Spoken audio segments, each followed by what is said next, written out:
Bonjour tout le monde, aujourd'hui, petite vidéo top 10, donc des jeux de société de petit format, donc pour le temps des fêtes, donc chandail de circonstances, il y a du rouge, hein? Donc ça fait très Père Noël, c'est parfait, et si jamais dans les commentaires vous commentez que mon étagère ici, la tablette elle est un peu ronde, je le sais déjà, donc on envoie le jingle. Puis on commence ça.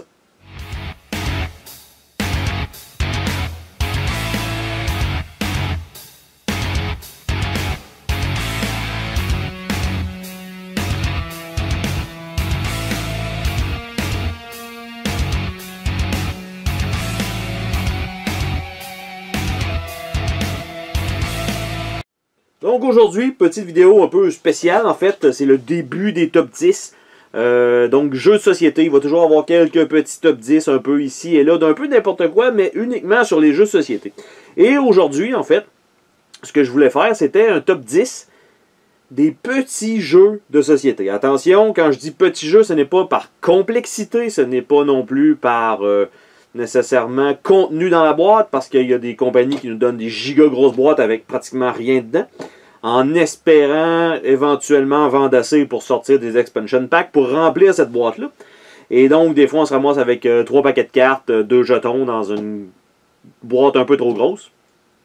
Et aujourd'hui, en fait, je me suis dit, un top 10 des petits jeux. Donc, évidemment, les jeux, c'est mes jeux qui m'appartiennent à moi, que je possède et que j'ai joué. Parce que j'ai quand même un certain backlog qui finit jamais de finir.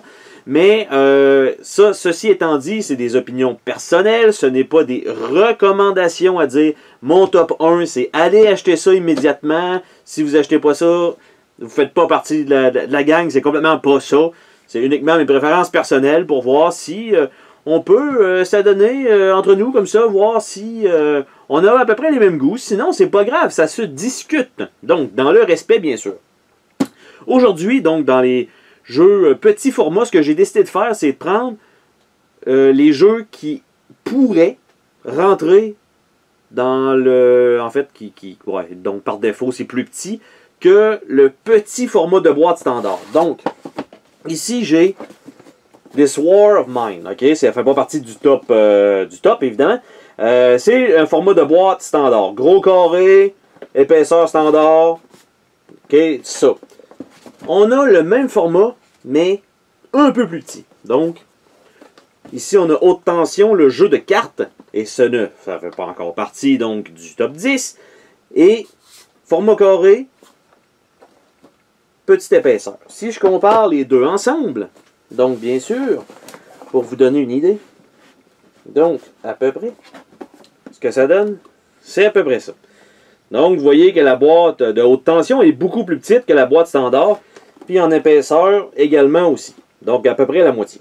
Donc ce que j'ai décidé de faire, c'est de prendre des jeux, faire un top 10 qui pourrait entrer dans cette boîte-là. Donc ça ne doit pas être plus haut que cette boîte-là, ça ne doit pas être plus long, ça ne doit pas être plus large. Donc automatiquement ça pourrait rentrer là-dedans. Et j'ai sélectionné mes 10 jeux qui sont ici sur le côté. Et donc on va commencer avec ces règlement de dit. Bien sûr, il faut se rappeler que, vu que c'est des jeux normalement de petit format, c'est sûr que, côté visuellement parlant, on ne s'attend pas à avoir un paquet de figurines, hein? C'est bien évident. Par contre, les jeux vont quand même d'un range de 1 à 6 joueurs, tout dépendant du jeu. Donc, c'est quand même, je pense que ça donne un bon éventail donc, de possibilités. Donc, numéro 10. Mon numéro 10 est un jeu de, comment je pourrais dire ça, d'opportunité, de calcul, qui m'a été offert par Rintoil il y a quand même un bon moment. Et donc ça fait mon top 10 des petits jeux, en fait des jeux petits formats. Attention, il faut quand même faire attention. Et il s'agit de Beastie Bars. Évidemment, est-ce que c'est... Oui, il est dans le bon sens, parfait, parce qu'en arrière, c'est pas exactement dans le même sens. Donc, Beastie Bars, c'est relativement simple. Concept loufoque. Vous avez des animaux qui veulent entrer dans un bar ou un pub. Et chacun des animaux a un certain nombre de points, vaut un certain nombre de points. En fait, il me semble que c'est 1, mais si jamais il y a une égalité, en tout cas, ça va être calculé différemment. Mais chacun des animaux a aussi un pouvoir spécial. Ce qui fait que tout le monde a le même paquet de cartes. Donc, il me semble que c'est 12 ou 13 cartes. C'est à peu près, là, ça fait quand même longtemps que j'ai joué, mais malgré tout. Et tout le monde pige entre 3 et 4 cartes. Là, on ne passera pas sur les règlements, c'est juste pour le concept. Et à partir de là, vous choisissez une carte que vous allez jouer. Et c'est toujours, quand vous allez le placer, logiquement, c'est toujours le dernier animal de la file. Donc, le premier, normalement, éventuellement, va entrer dans le bar et il y a toujours un dernier qui est mis au bout. Et à la fin de la file. Donc, l'affaire, c'est que chacun a une habileté. Donc, ça se peut que, par exemple, vu que vous mettiez tel animal, ben lui, il saute par-dessus les deux qui sont devant lui. Donc, il se ramasse en 3e position, par exemple.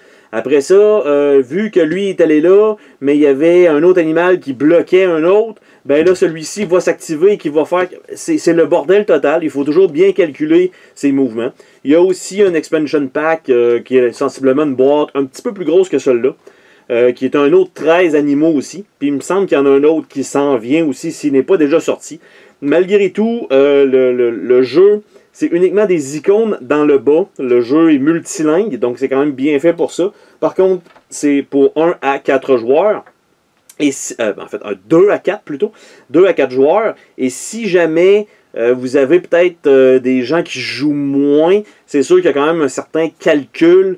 Ça va paraître un peu bourrin de « Ok, je mets ça là. Ah, mais pourquoi c'est cet effet-là qui se passe là? » C'est un petit peu plus complexe. Donc, c'est léger, mais il y a un petit calcul à faire quand même à chacun des mouvements que vous pouvez faire. Donc, numéro 10, Beastie Bars. Numéro 9, donc sur le côté ici, il faut que je regarde quand même qu'est-ce que c'est. C'est un jeu jouable solo ou en coop à 2 joueurs maximum. Je dirais, je le préfère à 2 joueurs que solo, contrairement à d'autres jeux de cet univers-là. Donc de l'univers, et c'est Onirim ou Onirim, tout dépendant de comment vous voulez le dire. Et en fait, cette boîte-là inclut 7 extensions déjà dans la boîte de base. Déjà, le jeu de base a beaucoup de replay value parce que c'est sensiblement, on va dire, si vous jouez en solo, c'est comme un peu le jeu du solitaire avec, il faut sortir donc les as en premier, après ça les 2, les 3, les 4. C'est un peu, pas ce principe-là, mais pour le replay value, c'est que vous mélangez toujours le paquet de cartes, vous pigez un certain nombre de cartes, il me semble c'est 4 ou 5, et à partir de là, vous devez faire, vous devez découvrir des portes pour pouvoir sortir donc je suppose de l'univers des rêves ou quelque chose comme ça. Peu importe le principe, ce n'est pas important, il s'agit simplement d'un top 10, c'est pas le but de passer à travers des règlements, je le répète encore une fois, parce que c'est un peu brouillon tout ça, c'est le premier que je fais d'ailleurs, et donc Onirim en fait, en solo, c'est quand même pas pire, ça donne quand même un bon replay value. À 2 joueurs, c'est que vous avez une main commune, donc dans le centre que vous pouvez aller prendre des cartes là ou faire des échanges de cartes. C'est quand même excellent. Ça rajoute un petit plus que quand vous jouez solo, ben évidemment, vous n'avez pas besoin de vous soucier de ce que l'autre a à faire. Donc là, à ce moment-là, vous devez réellement jouer pour l'autre aussi. Parce que selon les catégories en fait, de couleurs de cartes, vous avez 4 suites de couleurs. Et à l'intérieur de ça, il y a 2 portes chacune. Donc, quand vous jouez solo, vous devez sortir les 8 portes en faisant des suites de symboles différents ou d'avoir une clé, peu importe. Et à 2 joueurs, chacun doit faire une porte de la même couleur, pas nécessairement en même temps, mais donc chacun va avoir simplement 4 portes de son côté. Sauf qu'à un moment donné, ça limite un peu les options quand un doit avoir absolument cette porte-là pour terminer la partie et qu'il n'y a plus de cartes de cette couleur-là. Ça commence à être un petit peu difficile à gager. Malgré tout, je pense qu'aussi il y a une version, si je ne me trompe pas, disponible sur Steam, en version gratuite, ou même sur cellulaire aussi, peut-être. Et franchement, ça vaut le coup. Très simple, mais malgré tout, ça donne toujours on a toujours le goût d'y retourner parce que c'est quand même rapide à placer, c'est rapide à expliquer. On commence la partie en dedans de 5 minutes. Puis ça roule quand même assez bien une fois qu'on a les règlements en main. Donc, numéro 9, Onirim. Numéro 8 de ce top 10 petit format de boîte, on a ici Fugitive. Donc, qu'est-ce que Fugitive? Fugitive, c'est un jeu à 2 joueurs maximum. On ne peut pas jouer solo, on ne peut pas jouer à 3, on peut jouer à 2 maximum, dans lequel il y a une personne qui va tenter de s'évader, en fait, d'une ville, donc de se sauver dans une poursuite. Et de l'autre côté, vous avez le marshal ou le shérif qui doit intercepter le truand avant qu'il sorte de la ville. Et c'est un jeu dans lequel il y a pas des indices, mais des guesses à faire sur il doit être à cet endroit-là, il doit être à cet endroit-là, non, il n'est pas là. Et c'est une série de cartes de 1 à 33 qui contient des pieds dessus, qui permet au truand de, on va dire, d'avancer d'un certain nombre de cases sans donner trop d'indices au marshal pour qu'ils doivent trouver où il est. Donc c'est vraiment un jeu, c'est très asymétrique parce que les deux ont un but totalement différent dans le jeu. Donc un doit s'échapper, l'autre doit le trouver.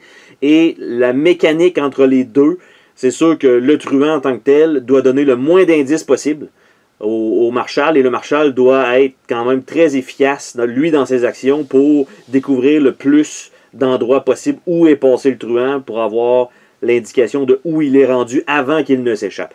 Bref, petite boîte, petite valise, très très cool comme format, uniquement 2 joueurs. Présentement, je ne sais pas s'il est disponible en français. Le jeu n'est pas d'une complexité, la seule chose c'est quand vous jouez mettons, entre les deux côtés à faire, le côté truand est un petit peu plus complexe parce que vous devez calculer un certain nombre sans nécessairement vous tromper, parce que sans ça, ça brise totalement la partie, ce qui est un petit peu dommage.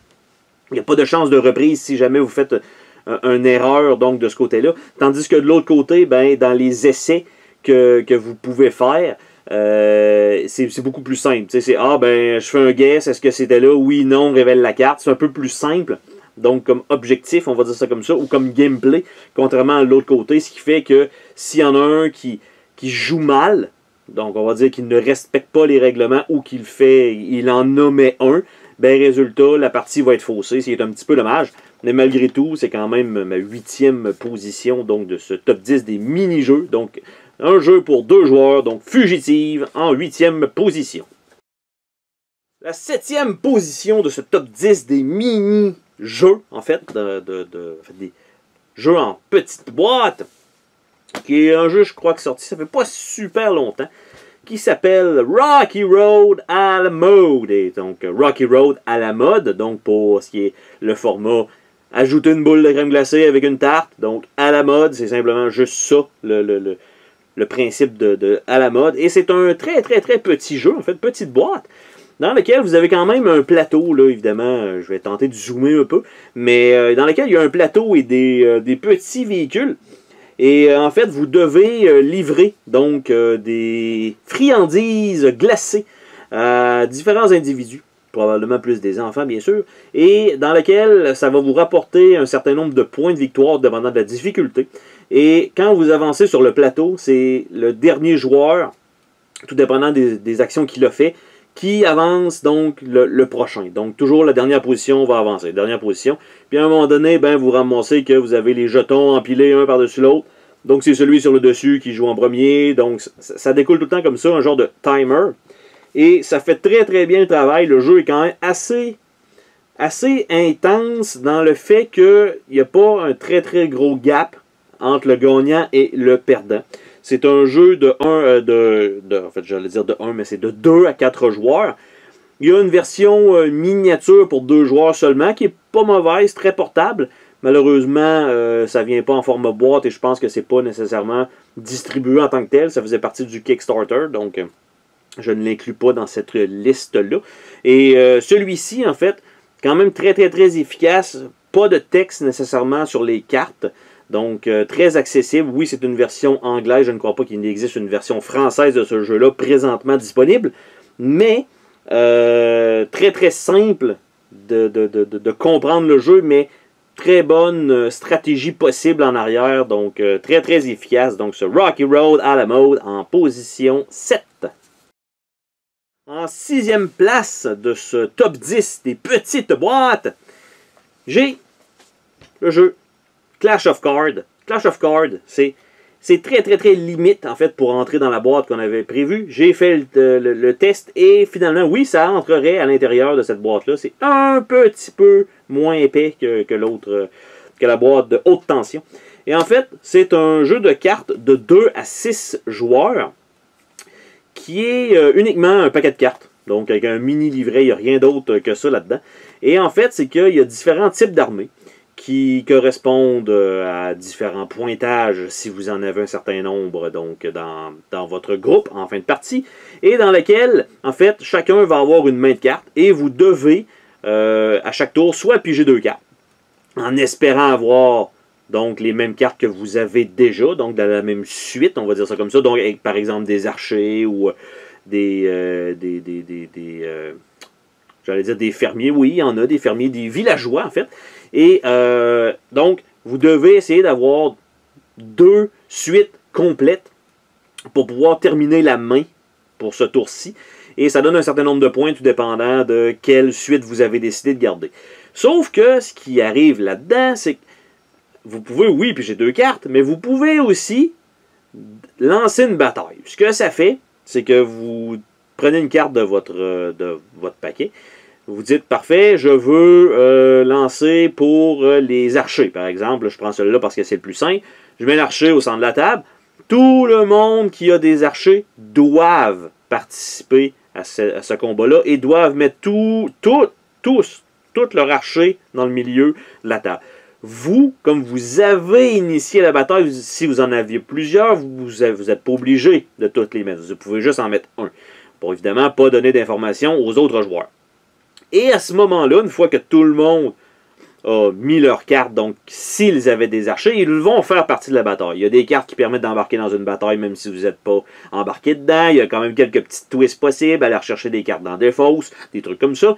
C'est d'autres cartes bonus. Et après ça, chacun choisit un héros qui va combattre. Donc, et le héros le plus fort va simplement ramasser tous les archers.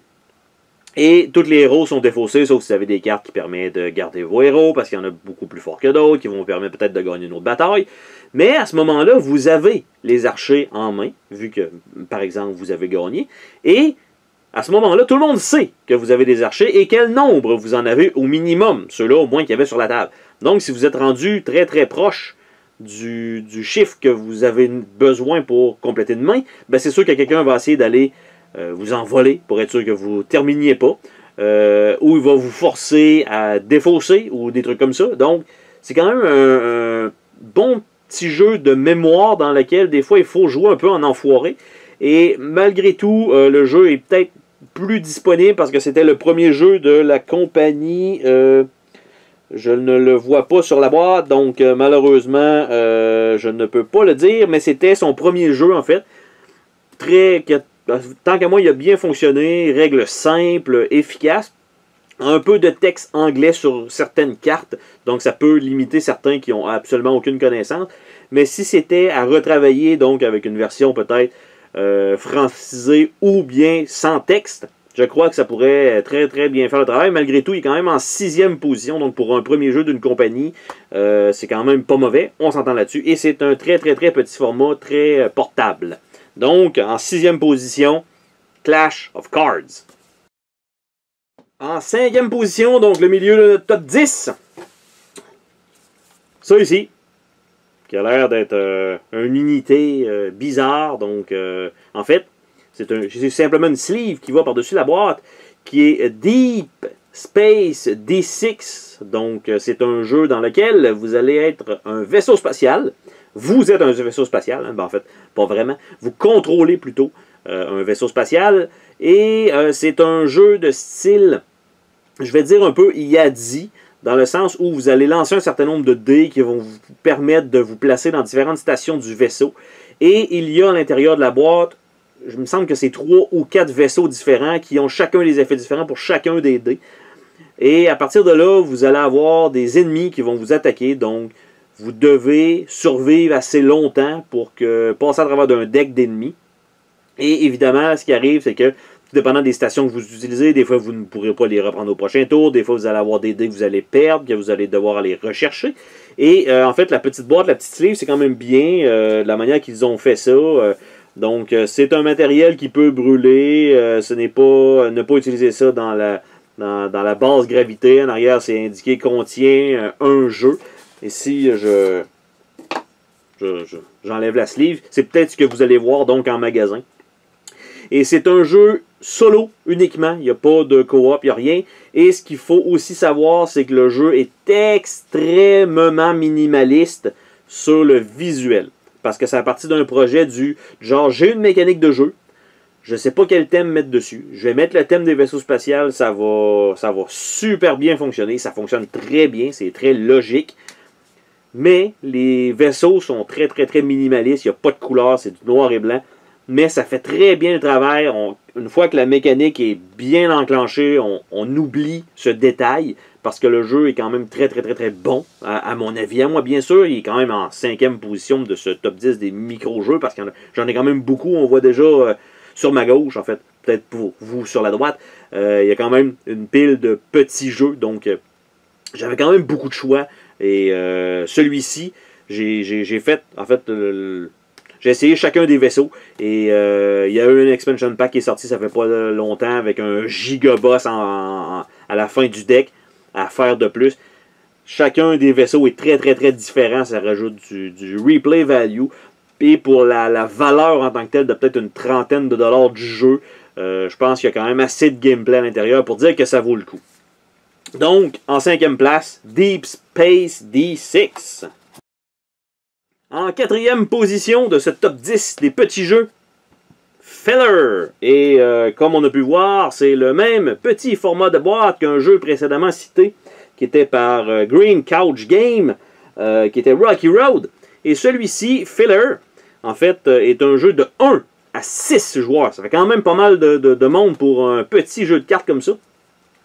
Et un joueur, oui, parce que vous pouvez jouer solo avec un genre de défi, donc c'est quand même très bien. Et en fait, ce que vous devez faire, c'est que vous devez récupérer des cartes sur, on va dire un plateau, mais il n'y en a pas, c'est vraiment comme juste sur la table, qui donnent des ingrédients. Mais aussi une valeur en temps qui correspond à une horloge. À chaque tour de jeu, tout le monde va sélectionner une carte en tant qu'horloge pour savoir dans quel ordre les joueurs vont jouer.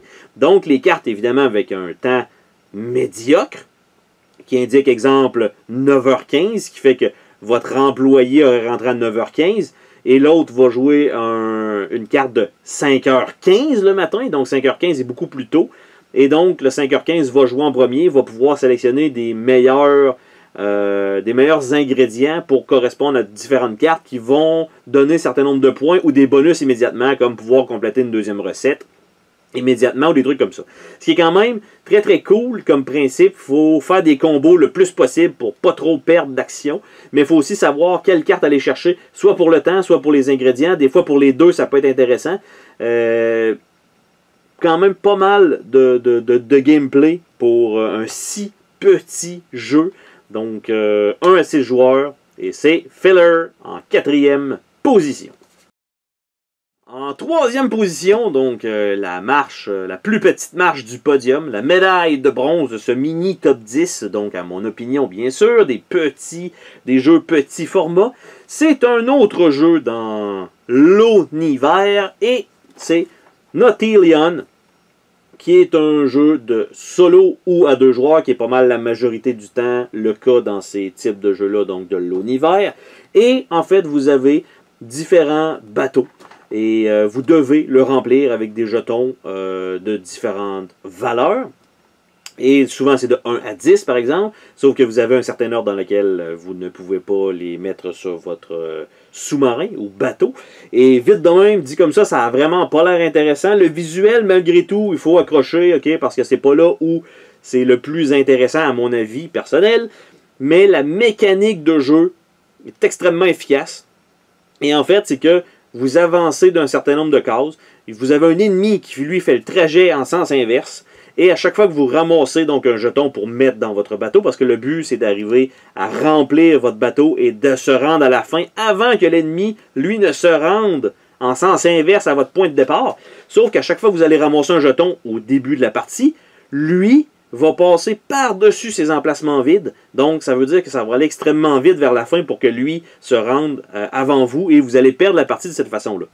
Et donc, il faut très très bien calculer qu'est-ce que vous avez à faire. Des fois, c'est faire des échanges de disques. Donc, pour ne pas pouvoir ramasser celui-là maintenant, mais le ramasser plus tard. Si vous n'avez plus l'opportunité d'en ramasser, vous allez être forcé de faire certaines actions. Et si vous jouez à 2 joueurs, ben c'est que, tout dépendant de qui joue à ce moment-là, un peut juste ramasser les chiffres pairs, l'autre peut juste ramasser les chiffres impairs. Donc, ça fait quand même beaucoup de sens, logiquement, pour finir de remplir donc un bateau complet. Et le jeu, quand même assez, je veux dire, intense dans le dialogue, si vous jouez à 2. Donc, je préfère, évidemment, comme Onirim, y jouer à 2. Mais, la version solo est quand même correcte. Mais à 2, ça rajoute la petite twist il faut réfléchir à 2. Ou bien non, si vous jouez sans nécessairement vous parler pour avoir un alpha player, et que c'est lui qui fasse tout finalement, même si vous jouez à 2, ça c'est un peu plus plate, mais de laisser l'autre jouer, puis de voir si la communication est bonne, assez, juste pour dire, ok, ben, moi je dois faire ça, toi tu peux faire ce que tu veux, puis là il te fait un coup de marde, puis là tu fais comme, non, on va perdre la game à cause de ça, parce que ça t'as pas vu ça, ben il est trop tard, ben tu le laisses aller comme ça, et ça fait un peu partie du deal de jouer en coop, bien sûr. Et donc, Naughty Leon, c'est ma 3e position donc sur le podium. Très très efficace, 1 à 2 joueurs. Et ça fait le tour de cette médaille de bronze. Et pour le numéro 2, n'étant pas une merde, attention, ce n'est pas un numéro 2 comme ça, c'est une médaille d'argent en fait. C'est Urbion, qui est un jeu qui fait partie de l'univers de l'Onivers en tant que tel. Et c'est le seul qui n'a pas été remasterisé en boîte un peu plus épaisse comme ça, avec de multiples extensions. C'est le jeu de base avec une seule et unique extension à l'intérieur de ça. Et le jeu en tant que tel, extrêmement efficace, jouable solo ou à 2. Aucune préférence contrairement aux 2 autres qui ont été énoncés dans cette série avant.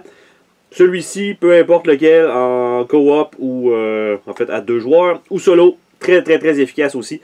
C'est un jeu dans lequel vous devez récupérer des villages. Et pour ce faire, vous devez balancer la polarité plus et moins pour que ce soit neutre. Donc, dès que vous avez des villages neutres, ben, vous pouvez faire une action qui permet de récolter ces villages-là. Cependant, les cartes négatives vont de moins 1 à moins 3. Mais du côté positif, c'est 2 à 4. Donc, ça se contrebalance tout le temps un peu. Et il faut toujours arriver à trouver, en fait, à mettre ça à 0, tout simplement. Et il y a des cartes qui foutent le bordel avec des 5 qu'on doit mettre absolument du côté le plus élevé déjà. Donc, c'est extrêmement difficile de contrebalancer tout ça. Et il y a une limite de cartes qu'on peut mettre aussi de chaque côté. Donc, des plus ou des moins. On a un maximum total de nombre de cartes. Donc, ce qui fait que ça change un petit peu la donne. Et très bon replay value, tout simplement, parce que c'est un jeu dans lequel les cartes sortent jamais dans le même ordre et c'est quand même très très très bien fait. Il y a quelques petites choses avec les symboles qu'il faut prendre en compte quand on place les cartes, mais somme toute, quand même numéro 2. Donc Urbion, donc de ce top 10 des petits jeux, en fait, de petites boîtes.